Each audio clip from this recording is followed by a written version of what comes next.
Hello दोस्तों, नमस्कार। कैसे हैं आप सब? आशा करते हैं आप सब लोग बहुत अच्छे होंगे। मैं विरत दुबे आप सभी लोगों का बहुत बहुत स्वागत करता हूं स्टडी IQ PCS के इस ऑफिशियल यूट्यूब चैनल पे। जैसा कि आप सब लोगों को मालूम है कि सोमवार, मंगलवार और बुधवार को हम सब लोग सुबह 9 बजे ये बुक बैंक सीरीज़ को हिस्ट्री का जो पार्ट है वो मैं लेकर के आता हूँ। और हिस्ट्री में जो बुक कवर करी जा रही है उसमें हम विपिन चंद्रा जी की किताब है जिसे हम हिस्ट्री ऑफ मॉडर्न इंडिया या फिर हिंदी में आप इसे आधुनिक भारत का इतिहास के नाम से जानते हैं, इस बुक को पर्टिकुलरली कवर कर रहे हैं। और इस बुक को कवर करने का मेन पर्पज़ ये है कि इसके इंडेक्स में जितनी भी चीज़ें दी हैं उसको हम सारी चीज़ें कवर कर सकें। इन सब चीज़ों से रिलेटेड अगर आपको PDF प्राप्त करना है तो आप हमारे टेलीग्राम ग्रुप से जुड़ सकते हैं और वहाँ से आप इस PDF को प्राप्त कर सकते हैं। साथ ही साथ ये जो इंडेक्स दिया हुआ है, इस इंडेक्स के माध्यम से जितने भी लेसन्स हैं वो हम 1 बाय 1 कवर कर रहे हैं। Lesson 1 and lesson 2 already covered किए जा चुके हैं, इसीलिए इनका कलर चेंज है। लेसन 3 ब्लिंक कर रहा है आपको, ये हम करेंटली स्टडी कर रहे हैं और इसके भी जितने भी सब टाइटल्स हैं उन सब टाइटल्स को 1 बाय 1 हम इसमें पढ़ते चले जा रहे हैं। इसके बाद जो अपकमिंग लेसन्स होंगे उसको भी हम लोग पढ़ेंगे, ठीक है।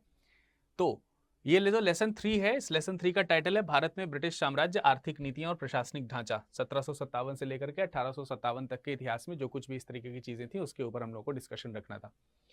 इस क्रम में हम लोग लेसन 3 के भी तमाम सारे सब टाइटल्स हैं उसको कवर कर चुके हैं, जैसे कि सरकार का ढांचा, अंग्रेजों में भारत की आर्थिक नीतियां, इसके अलावा संपत्ति का दोहन, यातायात और संचार के साधनों का विकास।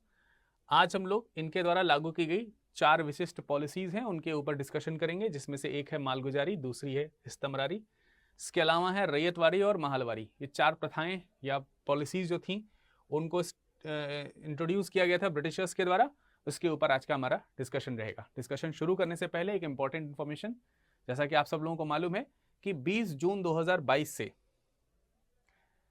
जो कि कल ही है, तो ये लगातार आप लोगों को बताया जा रहा है कि IAS की प्रिपरेशन यदि अगर आप करना चाहते हैं तो एकदम फाउंडेशन बैच स्टार्ट हुआ है और ये स्टार्ट हो रहा है 20 जून से।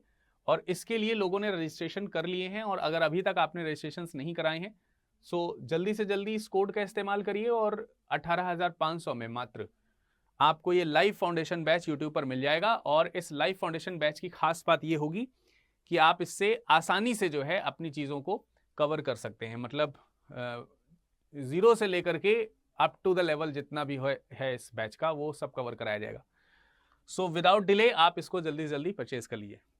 हमेशा की तरह अध्ययन शुरू करने से पहले, जैसा कि आप सब लोगों को मालूम है कि मैं आप लोगों को पूरा रिवाइज कराता हूं कि आज के टॉपिक में हम लोग क्या पढ़ने वाले हैं। जैसा कि आपने देखा कि 4 प्रथाएं हैं जिनको हम लोग डिस्कशन करेंगे, जिसमें इस्तमरारी है, इसके अलावा रैयतवाड़ी है, इसके अलावा मालगुजारी है और साथ ही साथ महलवाड़ी प्रथा जो है, इन सारी प्रथाओं को हम लोग डिस्कशन करेंगे। लेकिन इससे पहले हम सब लोगों को मालूम है कि चैप्टर जब हम लोग पढ़ रहे थे, शुरुआत की तो सरकार के ढांचे से लेकर के भारत में अंग्रेजों की जो आर्थिक नीतियां हैं, ब्रिटिशर्स की जो आर्थिक नीतियां हैं, उसमें संपत्ति का दोहन कैसे हुआ, इन सब चीज़ों के ऊपर चर्चा हो चुकी है। यातायात और संचार के साधनों का विकास उन्होंने क्यों किया, इनके ऊपर डिस्कशन हो चुका है।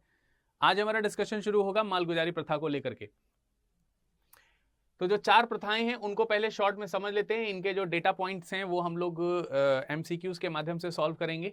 सबसे पहली बात तो ये है कि मालगुजारी जो प्रथा है इसकी शुरुआत क्यों की गई, इसको समझने का प्रयास करते हैं। मालगुजारी का मतलब यहाँ पर क्या है, सबसे पहले तो यही समझ लेते हैं, क्योंकि ये टर्म्स जो है थोड़े लोकल टर्म्स हैं, ठीक है, जिनका ब्रिटिशर्स ने इस्तेमाल किया था, यानी कि ये यहीं के ही टर्म्स हैं, वहाँ के नहीं है। हमारे यहाँ के ही टर्म्स मालगुजारी हैं और इसको हम बोलते हैं राजस्व वसूली, ठीक है।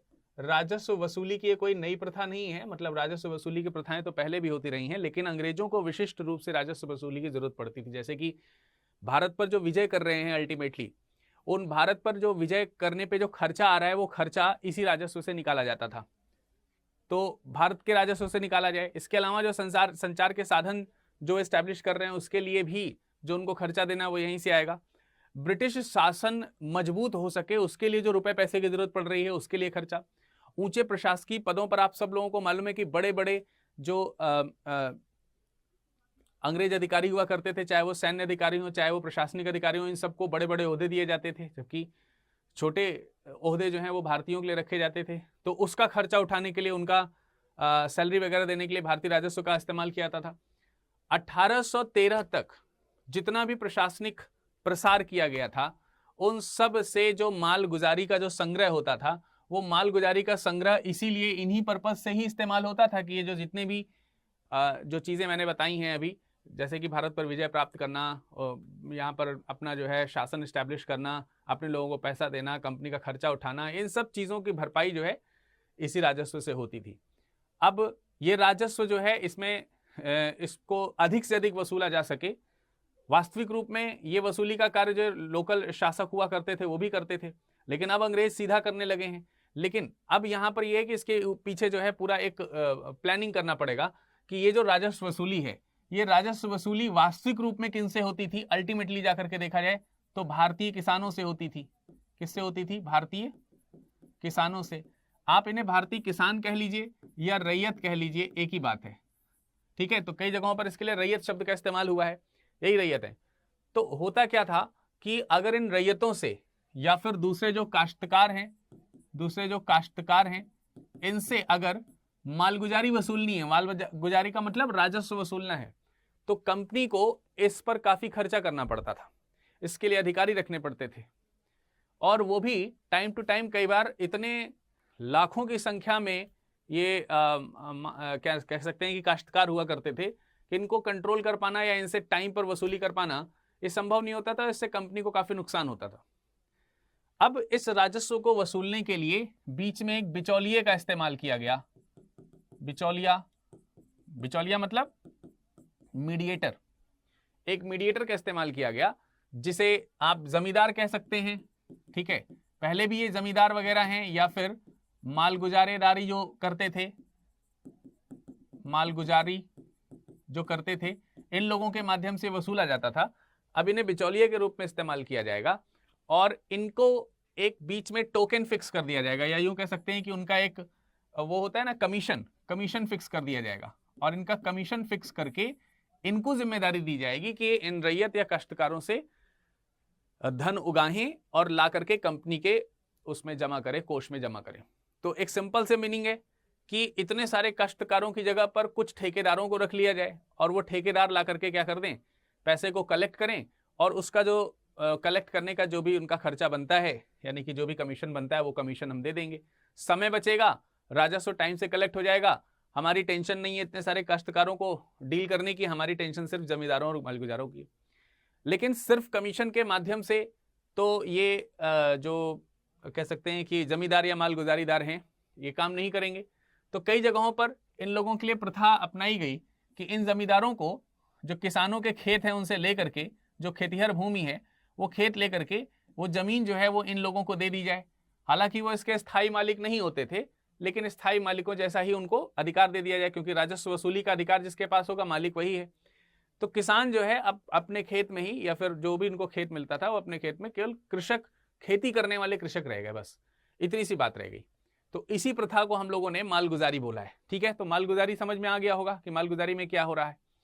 अब इससे दिक्कत ये होने लगी कि ये जमींदार जो थे वो बहुत ज्यादा मात्रा में कलेक्शन करने लगे, क्योंकि उन्हें बहुत ज्यादा मात्रा में कमीशन मिलने शुरू हो गए थे और उन्हें खेती भी मिलने लगी थी। तो ये सब चीजें जो है वो शुरू हो चुकी थी, इनसे बहुत बड़ी मात्रा में राजस्व जो है कलेक्ट होना शुरू हो गया। तो यही मालगुजारी व्यवस्था थी। इस मालगुजारी व्यवस्था में और चेंजेस लाए गए, जिसे इस्तमरारी व्यवस्था कहा गया। जिसे क्या कहा गया? इस्तमरारी व्यवस्था कोई नई व्यवस्था नहीं है, आपने जरूर इसे सुना होगा। परमानेंट सेटलमेंट सिस्टम आपने सुना होगा, 1773 में शुरू किया गया था कॉर्नवालिस के द्वारा, ठीक है। तो 1773 कह रहे, 1793 में 1793 में लॉर्ड कॉर्नवालिस के द्वारा ये जो प्रथा शुरू करी गई थी, इसी को इस्तमरारी या फिर स्थायी बंदोबस्त इसी को बोलते हैं, स्थायी बंदोबस्त। अब समस्या ये होती थी कि ये कभी मतलब जो जमींदार और मालगुजारीदार जो थे, ये अलग अलग सीजन में अलग अलग जो प्रोडक्शन होता था उसके हिसाब से कभी ज़्यादा कमीशन लेते थे, कभी कम कमीशन देना होता था। तो इनके और अंग्रेजों के बीच में संबंध बहुत अच्छे नहीं रहे, मतलब कुल मिला के कहने का मतलब ये है, क्योंकि रीज़न ये है कि ये फिक्स नहीं रही चीज़ें, कभी भी चेंज हो जाती थी। इससे कंपनी को घाटा ज़्यादा होता था, क्योंकि ये जो लोग थे ये ज़्यादा कमीशन उठा लेते थे, किसानों के ऊपर अत्याचार होता ही था। और समस्या ये थी कि इनके ऊपर बहुत ज़्यादा कंट्रोल नहीं कर सकते थे, वरना डायरेक्टली जो है आपको इनसे रैयतों से और काश्तकारों से रूबरू होना पड़ सकता था। तो जमींदार जो है काफी ज्यादा फायदे में होने लगे, कंपनी घाटे में होने लगी, इसलिए कंपनी ने स्तंभरारी प्रथा जो है वो इंट्रोड्यूस करी। स्तंभरारी प्रथा में क्या है, स्तंभरारी प्रथा इंट्रोड्यूस करने से पहले एक बात यहां पर और आती है कि वॉरेन हेस्टिंग्स की अगर हम बात करें तो वॉरेन हेस्टिंग्स ने बीच में एक सिस्टम शुरू किया था जिसमें ये जो जमींदार हैं या जो मालगुजारीदार हैं इनको चेंज करने की प्रथा जो है उसने शुरू कर दी। तो ये जो बिचौलिए हैं ना, इनका ठेका जो है वो नीलाम होने लगा, नीलामी होनी शुरू हो गई, यानी कि उनकी बोली लगाई जानी शुरू कर दी गई। तो जो जितनी ऊंची नीलामी देता था उसी को ठेकेदार बना दिया जाता था, और अब वही ठेकेदार आगे उसी को कमीशन मिलेगा और वही रैयतों और काश्तकारों से ये जो मालगुजारी है वो वसूलेगा और कंपनी को देगा। तो अब दिक्कत ये होने लगी कि बड़ी ऊंची ऊंची बोलियां लगने से, अगर मान लेते हैं कि मैंने एक बोली लगाई तो पता चला कुछ दिन बाद मेरा प्रतिद्वंदी मुझसे भी ऊंची बोली लगा करके मेरी जगह वो जमीन खरीद लेता है। अब यहाँ पे जो किसान है वो परेशान है कि हमें राजस्व देना किसे, इसे देना है किसे देना है। इसे देगा तो कम पे देगा क्योंकि इन्होंने बोली कम पे लगाई थी, इसे देगा तो ज्यादा पे देगा क्योंकि बोली ज्यादा पे लग गई। हालांकि इसका कोई रोल नहीं है, लेकिन फिर भी इसको परेशानी हो रही है।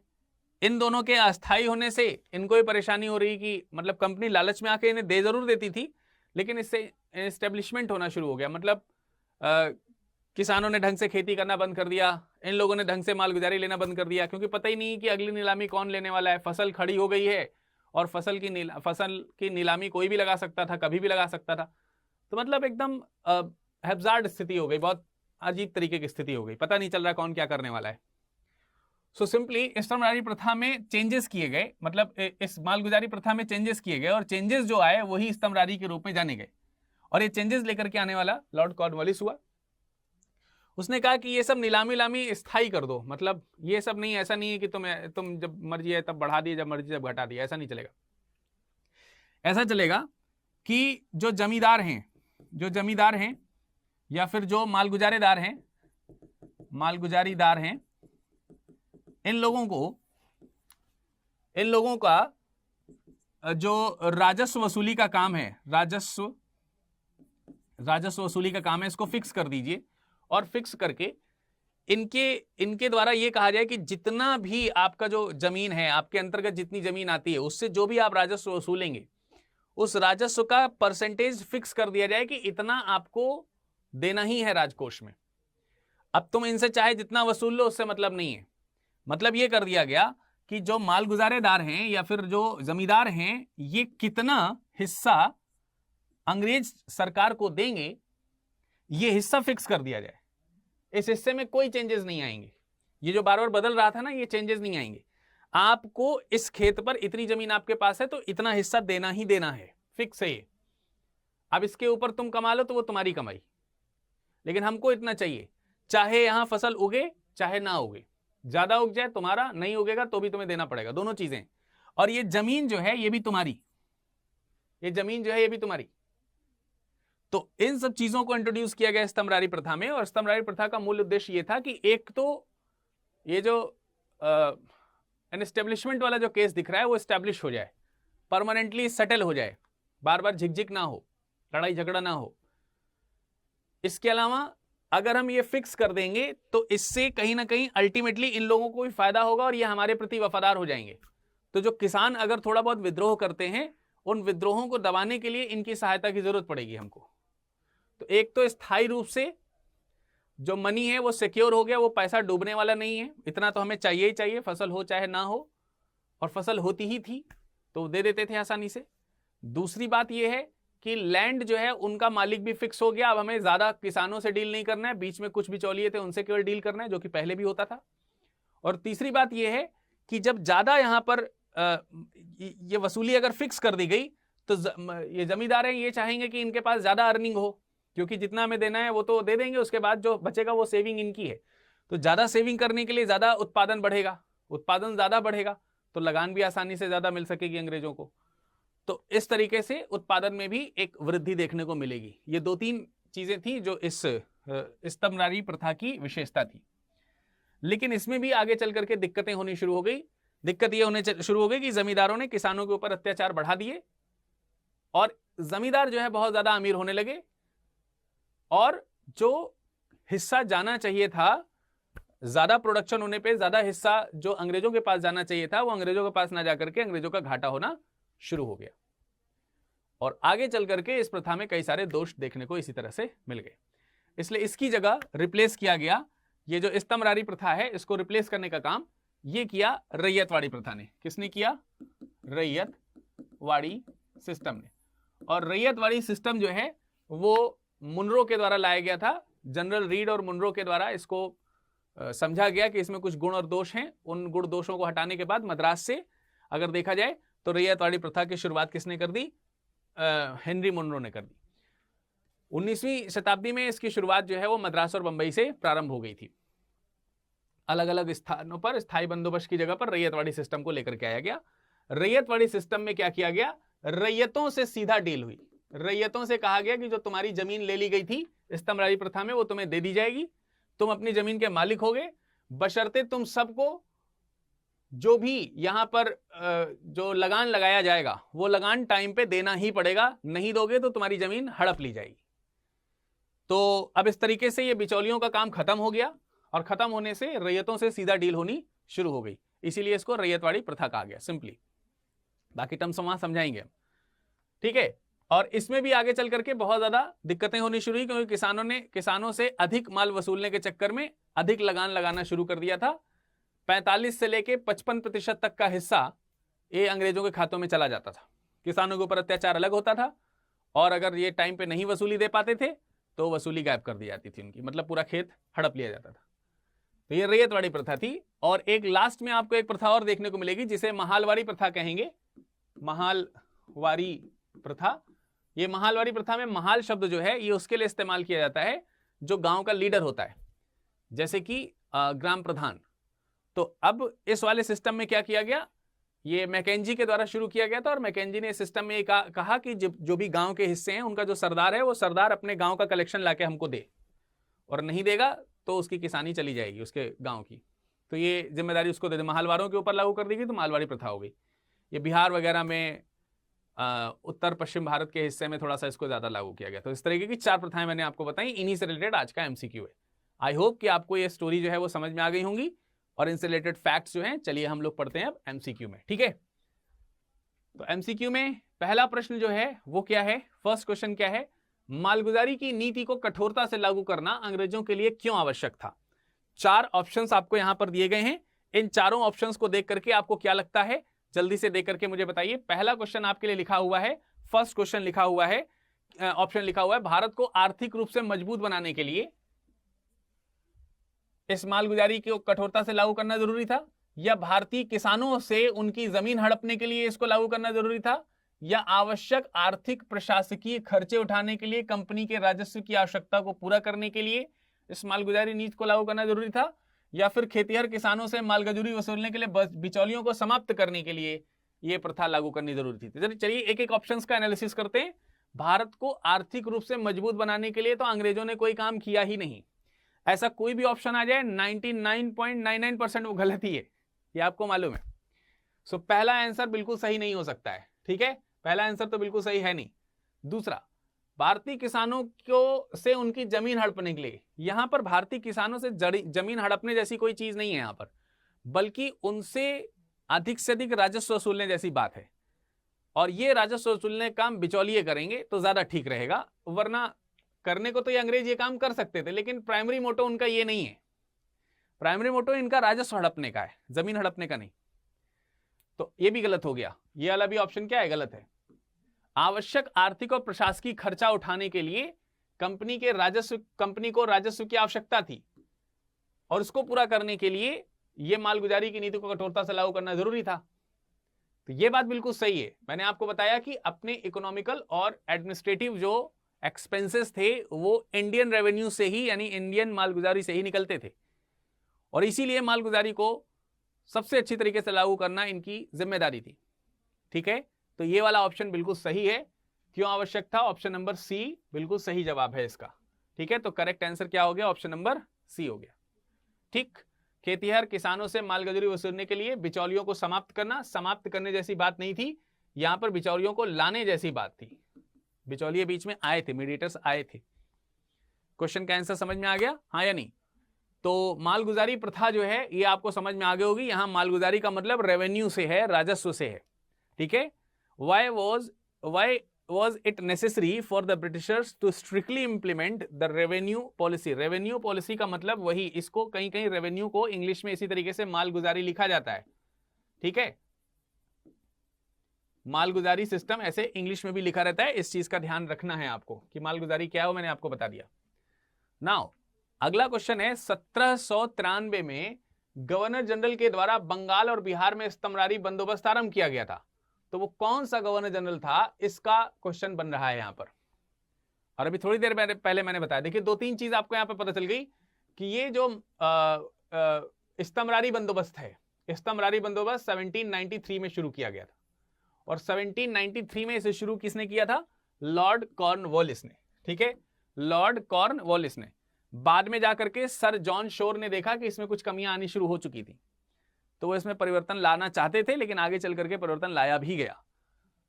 सो आपको मालूम है वॉरेन हेस्टिंग्स इससे पहले क्या किए थे, इन्होंने जो है जो मालगुजारी व्यवस्था है उसमें कहीं ना कहीं नीलामी प्रथा जो है वो शुरू करी थी। नीलामी प्रथा, नीलामी प्रथा क्या थी, नीलामी प्रथा में क्या किया जाता था कि जो बिचौलिए थे, जैसे कि जमींदार वगैरह जो हैं, जमींदार वगैरह जो बिचौलिए हुआ करते थे, जो ज्यादा बोली लगाता था राजस्व वसूली का अधिकार उसको दे दिया जाता था। यहां पे ज्यादा बोली लगाने का मतलब जो ये कह के दे कि हम सरकार आपको ज्यादा वसूली करके देंगे, वो वाला व्यक्ति यहां पर फिक्स कर दिया जाता था, ठीक है। तो ये आपका हो गया, इससे एक पॉइंट आपको ये क्लियर हो गया, और दूसरा पॉइंट ये क्लियर हो गया कि शुरुआत इसकी बंगाल और बिहार से हुई, लेकिन बाद में आगे चल करके जो पश्चिमी भारत और मध्य भारत का हिस्सा है, जैसे कि अवध वाला जो रीजन वगैरह है, पंजाब का जो रीजन वगैरह है, यहां सब भी इसको लागू कर दिया गया था, ठीक है। तो ये चीज आपको ध्यान रखनी चाहिए। अगला प्रश्न है, स्तमरारी व्यवस्था की प्रमुख विशेषता क्या थी, स्तमरारी व्यवस्था की प्रमुख विशेषता क्या थी, यह आपको बताना है। 3-4 ऑप्शन दिए हैं। पहला, जमींदारों और मालगुजारों को भूस्वामी बनाना। देखिए स्तमरारी व्यवस्था में कई चीजें हमने बताई थी, जिसमें ये वाला पॉइंट बिल्कुल सही है। स्तमरारी व्यवस्था का मतलब है स्थायी बंदोबस्त व्यवस्था, स्थायी बंदोबस्त, ये आपने जरूर सुना होगा, जिसे आप परमानेंट सेटलमेंट बोलते हैं, परमानेंट सेटलमेंट सिस्टम। और ये कौन लेकर के आया था, अभी हमने आपको बताया, लॉर्ड कॉर्नवालिस लेकर के आया स्थायी बंदोबस्त। इसमें क्या किया गया, जमींदारों और मालगुजारों को भूस्वामी बना दिया गया, बिल्कुल सही बात है।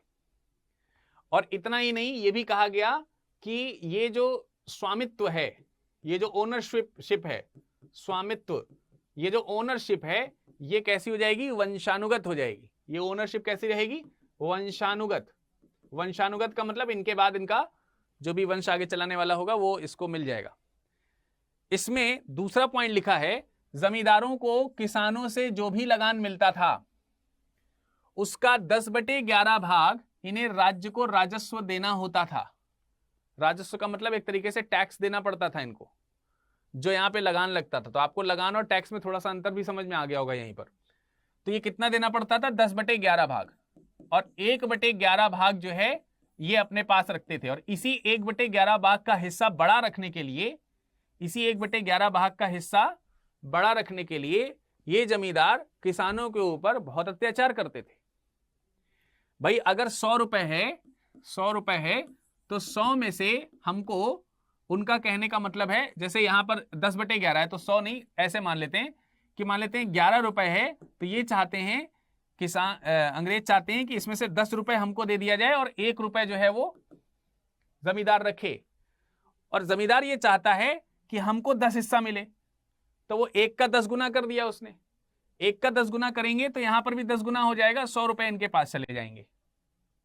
तो उसके लिए 110 रुपए यहां पर, मतलब उससे ज्यादा कमाई यहां पर करनी पड़ेगी। मतलब कहां 11 रुपए की बात है और कहां ये खुद 10 रुपए कमाना चाह रहे हैं। उसके लिए अंग्रेजों को कितना देना पड़ रहा है उससे मतलब नहीं है, हमारे पास अधिक से अधिक आए, ये सोचना किसका रहता था, इन किसानों, इन जमींदारों का रहता था। और इसका इनडायरेक्टली और इसका डायरेक्टली असर किस पे पड़ता था, किसानों पर पड़ता था। इन दोनों का असर किस पे पड़ता था, किसानों पर। इसलिए किसानों के लिए लूट मच गई। और ये भी था, इसमें एक सिस्टम ये भी था, तो ये वाला सही है, ये वाला सही है, इसका मतलब आंसर तो इसका सी हो गया। इसका करेक्ट आंसर क्या हो जाएगा, ऑप्शन नंबर सी, जो कि वहां आपको दिख भी रहा होगा। लेकिन इसमें एक बात और भी थी कि अगर ये जमींदार जो लगान की तिथि होती थी, लगान देने की जो तिथि है, उस तिथि की शाम तक अगर इसे डिपॉजिट नहीं कर देंगे तो इनसे जो जमीन ली गई है वो जमीन जो है वो वापस ले ली जाएगी, यानी इनसे जमीन हड़प करके किसी दूसरे को दे दी जाएगी। तो इसे सनसेट पॉलिसी यानी कि सूर्यास्त नीति के तौर पर भी जाना गया। संध्या तक अगर नहीं दे देंगे तो आपसे ये पॉलिसी ले ली जाएगी, ये मतलब इस पॉलिसी के तहत जमीन भी ले ली जाएगी। और इतना ही नहीं, इस पॉलिसी के लागू होने के कुछ ही सालों के भीतर आधे से अधिक जमींदारों ने अपनी जमीन गंवा भी दी, क्योंकि ये टैक्स इतना ज्यादा होता था कि ये कभी पूरा हो ही नहीं पाता था। और यह भी कहा गया कि आपके किसान खेती कर पाए चाहे ना कर पाए, हमको इतना टैक्स चाहिए तो चाहिए, ये फिक्स था। हालांकि जो किसान इसको फुलफिल कर लेते थे उनको इस तरीके का लाभ और जमीनी लाभ भी होता था। तो ये जमींदारों के लालच भी था, और इसकी वजह से दोनों लोगों की वजह से किसानों को ही दिक्कत उठानी पड़ती थी। तो मुझे लगता है कि आपको स्तंभरारी व्यवस्था अब और ज्यादा अच्छी तरीके से समझ में आ गया होगा, और इसका आंसर भी करेक्ट आपको मिल गया होगा, ऑप्शन नंबर सी है। ठीक है, यहां तक बात सभी को समझ में आ रही है? आप लोग यहां पर क्वेश्चन अटेम्प्ट भी करते चलिए और ABCD करके उसके आंसर्स भी लिखते चलिए, ठीक है, जिससे कि आपको पता चले कि आप कहां तक समझ पा रहे चीजों को। चलिए अगला प्रश्न पढ़ते हैं, और अगला क्वेश्चन कह रहा है जमींदारों को जमीन के मालिक मानने के पीछे क्या कारण थे? यानी कि अंग्रेज जो है वो जमींदारों को क्यों जमीन का मालिक मानने पर तुले हुए थे, या फिर मतलब भारतीय जमींदारों की क्यों सहायता कर रहे थे, वो उसके पीछे रीजन क्या था? क्योंकि अंग्रेज तो किसी भारतीय का भला होने नहीं देना चाहते थे। अब ये जमींदार राजा भी हो सकते थे, कोई दूसरे प्रकार के लोग भी हो सकते थे, ठीक है। सो यहां पर करेक्ट आंसर क्या होगा, चलिए उसको देखते हैं एक बार। करेक्ट आंसर क्या होगा, इसको जरा देखने का प्रयास करते हैं। सबसे पहले, अंग्रेज अधिकारी अपने और भारतीय जनता के बीच मध्यस्थों का काम करने वाले स्थानीय समर्थकों का नया वर्ग बनाना चाहते थे। डेफिनेटली ये काम वो करना चाहते थे, क्योंकि जब कभी भी किसान जो है वो विद्रोह करे तो ये जो समर्थक हैं ये इनके साथ में रहें। और ऐसा हुआ भी। 1857 की जो क्रांति हुई है उसके सफल ना होने के पीछे ये एक सबसे बड़ा कारण है कि अंग्रेजों ने अपने विश्वस्त इतने भारत में खड़े कर दिए थे कि उस क्रांति का विद्रोह करने वाले लोगों का विरोध इन्हीं भारतीयों के द्वारा किया गया था, और अंग्रेजों का सपोर्ट भी किया गया था, जिसकी वजह से वो 1857 की क्रांति विफल भी हो गई। तो जब कभी भी ऐसे किसान विद्रोह हो या छोटे मोटे या बड़े विद्रोह हो तो हम इन लोगों की सहायता से ही इन लोगों को हरा सकते हैं, ऐसा विचार अंग्रेजों का होता था। तो ये एक मुख्य कारण है। इसके लिए कुछ तो देना पड़ेगा, तो ये दे देते थे। अल्टीमेटली देखा जाए तो ये मालिक वाली कुछ नहीं थे, लेकिन देखने में ऐसा लगता था कि जैसे ये मालिक हैं। वास्तविक रूप में मालिक थे नहीं। ये सिस्टम उन्होंने इंडिया में इसलिए इंट्रोड्यूस किया था क्योंकि ऐसा ही सिस्टम उस समय इंग्लैंड में भी चल रहा था। लेकिन इंग्लैंड के जो किसान थे जो कि जमींदार के रूप में, लैंडलॉर्ड्स के रूप में थे, उनसे उनकी जमीन नहीं छीनी जाती थी, और जब कभी भी फसल खराब होती थी तो वो उसका टैक्स भी नहीं देते थे। यानी उनके पास प्रॉपर राइट्स थे, इनके पास कुछ नहीं था। ये कहने को जमींदार थे और वो काम के जमींदार थे, ये नाम के जमींदार थे। ये अंतर था दोनों में। जो व्यवस्था यहां भारत में लागू की गई थी वही व्यवस्था उस समय इंग्लैंड में भी चल रही थी, लेकिन उसका दूसरा रूप यहां पे था कि यहां के जमींदार अधिकार विहीन थे। बस इन्हें तब तक अधिकार मिलते थे जब तक ये धन वसूली करके अंग्रेजों का पेट भरते रहे, झोली भरते रहे, और जहां बंद तहां इनका भी काम खत्म। थोड़े से जमींदारों के माध्यम से लाखों काश्तकारों से मालगुजारी की वसूली करना बहुत आसान था। बिल्कुल सही बात है, लाखों काश्तकारों से मालगुजारी वसूलना ये ज्यादा कठिन था। आसान ये था कि थोड़े जमींदारों के माध्यम से इन लाखों काश्तकारों से, क्योंकि इनसे वसूलने का काम ये जमींदार कर रहे थे और जमींदारों से वसूलने का काम अंग्रेज कर रहे थे, तो वो थोड़े थे ये जमींदार। तो ये भी एक बात थी कि इनको मालिक बनाए रखना चाहते थे। तीसरा, मालगुजारी निश्चित हो जाने से खेतिहर उत्पादन बढ़ सकेगा। ये तीसरी व्यवस्था थी, ये तीसरा लक्ष्य था जो परमानेंट सेटलमेंट सिस्टम आया था। मालगुजारी निश्चित हो गई, यानी कि राजस्व फिक्स हो गया। राजस्व फिक्स होने से जो आर्थिक जो सुनिश्चितता है वो बढ़ गई और ज्यादा निश्चित रूप से, और खेतिहर उत्पादन जो है वो बढ़ गया। खेतिहर उत्पादन बढ़ गया मतलब ये जो जमींदार थे वो चाहते थे कि अधिक से अधिक उनको लाभ हो, तो इसलिए वो अधिक से अधिक उत्पादन भी चाहते थे, इसलिए वो अधिक से अधिक उत्पादन करने के लिए किसानों को मोटिवेट भी करते थे, जो कि अल्टीमेटली अंग्रेज भी चाहते थे। तो यहाँ पे जो लिखी गई तीनों बातें हैं वो तीनों सही हैं, इसलिए करेक्ट आंसर क्या हो जाएगा? Option number D. ठीक है, तो ये वाला पॉइंट भी आपको समझ में आ गया होगा। अगला प्रश्न है हमारा, दक्षिण और दक्षिण पश्चिम भारत में भूमि लगान की रैयतवाड़ी व्यवस्था किस अंग्रेज अधिकारी के सुझावों का परिणाम थी? कौन सा अंग्रेज अधिकारी था जिसके सुझाव थे कि साउथ वेस्ट और साउथ में लगान की रैयतवाड़ी व्यवस्था जो है वो लगाई जाए? और यहां पर रैयत का मतलब क्या है? किसानों से ही है, उन्हीं को रैयत कहा जा रहा है। तो ये कॉर्नवालिस का विचार था, शॉर का, या फिर टॉमस मुनरो का, या फिर इनमें में से कोई नहीं। तो ये विचार किसका था? मैंने अभी आपको बताया ये टॉमस मुनरो का विचार था। तो करेक्ट आंसर क्या है? Option number C. ये मैंने आपको पहले ही बताया थोड़ी देर पहले। और इसी वजह से इस रैयतवाड़ी व्यवस्था को, क्योंकि मुनरो ने लागू करवाया था, इसी वजह से इसको मुनरो नीति भी कहते हैं। मुनरो नीति, मुनरो पॉलिसी के नाम से भी इसको जाना जाता है। तो ये भी एक पॉइंट है जो आपको ध्यान रखना चाहिए। अगला है, रैयतवाड़ी प्रथा को दक्षिण एवं दक्षिण पश्चिम प्रांतों में लागू करने के क्या कारण थे? रैयतवाड़ी प्रथा को दक्षिण एवं दक्षिण पश्चिम प्रांतों में लागू करने के क्या कारण थे? क्यों मुनरो ऐसा करना चाहता था, उसको भी जान लेते हैं। अधिकारियों का मानना था कि इन क्षेत्रों में बड़े जागीरों वाले जागीरदार नहीं थे या जमींदार नहीं थे। किन क्षेत्रों में? साउथ में और साउथ वेस्ट वाले प्रांत, मुंबई वगैरह का जो आसपास का हिस्सा है। यह बात बिल्कुल सही है कि जैसे बिहार में, बंगाल में, उड़ीसा में, इन सब जगहों पर, अवध में, पंजाब में, इन सब जगहों पर जैसे बड़े बड़े जमींदार मिल जाते थे, जागीरदार मिल जाते थे, वैसे बड़े बड़े जागीरदार यहां नहीं मिलते थे। टीपू सुल्तान से युद्ध होने के पश्चात इस पूरे के पूरे रेवेन्यू सिस्टम को ठीक तरीके से इन लोगों ने समझा और समझने के बाद ये सोचा कि अब यहां पर रैयतवाड़ी प्रथा लागू करना जरूरी है। स्तंभरारी प्रथा में कंपनी को घाटा था, बिल्कुल सही बात है। कंपनी स्तंभरारी प्रथा से घाटा उठा रही थी क्योंकि जमींदार जो है वो ज्यादा से ज्यादा वसूली करने पर टिके हुए थे और कंपनी को इससे लॉस हो रहा था। ठीक है, रैयतवाड़ी बंदोबस्त के माध्यम से अंग्रेज किसानों से सीधा संपर्क करना चाहते थे।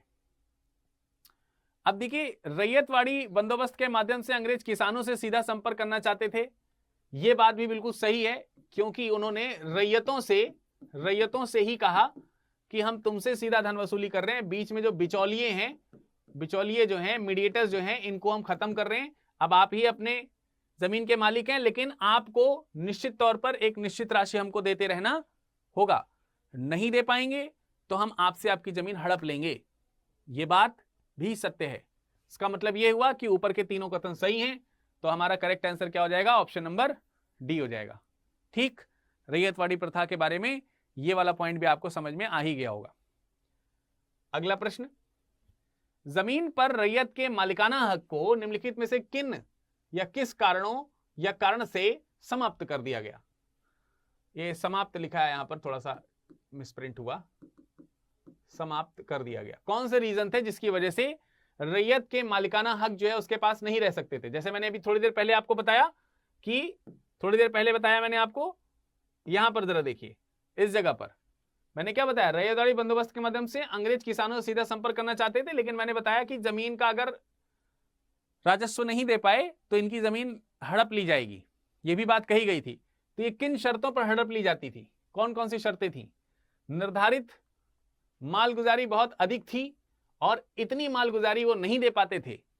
इस वजह से आपको मालूम है कि इनका मालिकाना हक जो है इनसे क्या कर लिया जाता था? हड़प लिया जाता था। ये स्वाभाविक सी बात है। बहुत ऊंचे लगान लगाए जाते थे कि किसान दे ही नहीं पाते थे। उनको उनकी जमीन का मालिक जरूर बनाया गया, लेकिन वो कब तक बने रह सकते थे?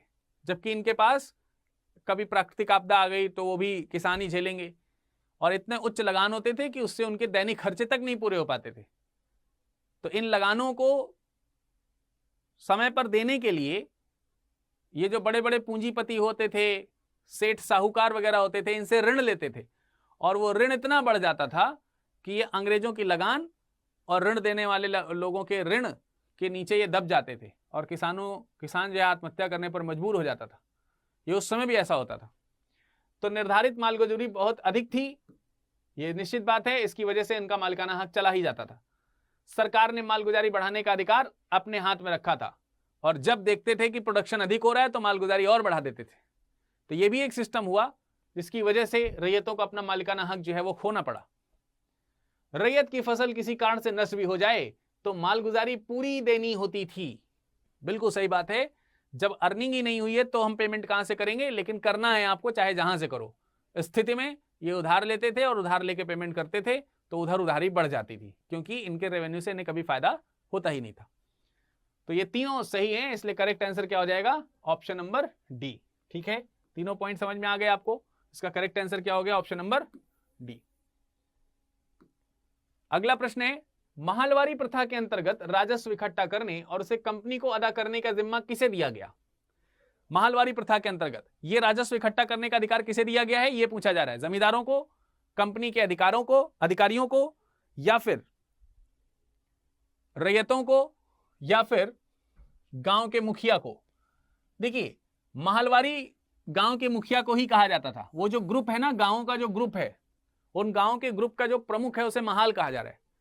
और महाल ही अब क्या करेगा, ये टैक्स कलेक्ट करके अपने गांव के समूहों से खुद ही देगा, वरना यही समझे यही जाने फिर। तो राजस्व इकट्ठा करने का अधिकार किसे दे दिया गया था, गांव के मुखिया को दे दिया गया था। ठीक है, और ये जो है लगभग 1819 में ये प्रथा जो है हॉलकट मैकेंजी के द्वारा लागू किया गया था। ठीक है, तो ये प्रथा भी आपको ध्यान रखनी चाहिए। तो इसका करेक्ट आंसर क्या हो गया, ऑप्शन नंबर डी, गांव के मुखिया को। ठीक है, चलिए, आई होप कि आज जितने भी प्रश्न मैंने आपको सॉल्व कराए ये सारे के सारे समझ में आए होंगे। इस तरीके से जो लेसन 3 है, चैप्टर 3 जो है ये पूरी तरीके से कंप्लीट हो चुका है। इसमें 6 पार्ट मैंने कराए हैं। जिन विद्यार्थियों ने अभी तक ये 6 पार्ट नहीं देखे हैं वो सब जाके प्लेलिस्ट में जाकर के 6 के 6 पार्ट देख लीजिए। उनसे रिलेटेड जो भी जानकारी है वो आपको मिल जाएगी। और आपने अभी तक study IQ PCS YouTube channel को सब्सक्राइब नहीं किया तो जल्दी जल्दी सब्सक्राइब कर लीजिए।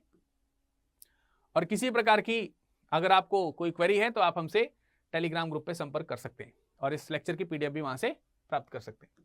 आशा करते हैं कि आप सब लोग अभी तक IAS PCS की अगर आप तैयारी कर रहे हैं, IAS की तैयारी कर रहे हैं, तो फाउंडेशन बैच जो स्टडी IQ IAS के द्वारा शुरू किया जाने वाला है 20 जून को, इस बैच में आप अपने आप को एनरोल कर चुके होंगे। यूट्यूब पर लाइव चलेगा, लेकिन इसमें वही लोग ही पार्टिसिपेट कर पाएंगे जो इस बैच को परचेज करेंगे। ठीक है, तो चलिए आज की सभा में फिलहाल इतना ही। मुलाकात करेंगे अगली बार आपके SDM का सपना पूरा करने की उम्मीद के साथ। तब तक के लिए नमस्कार, धन्यवाद।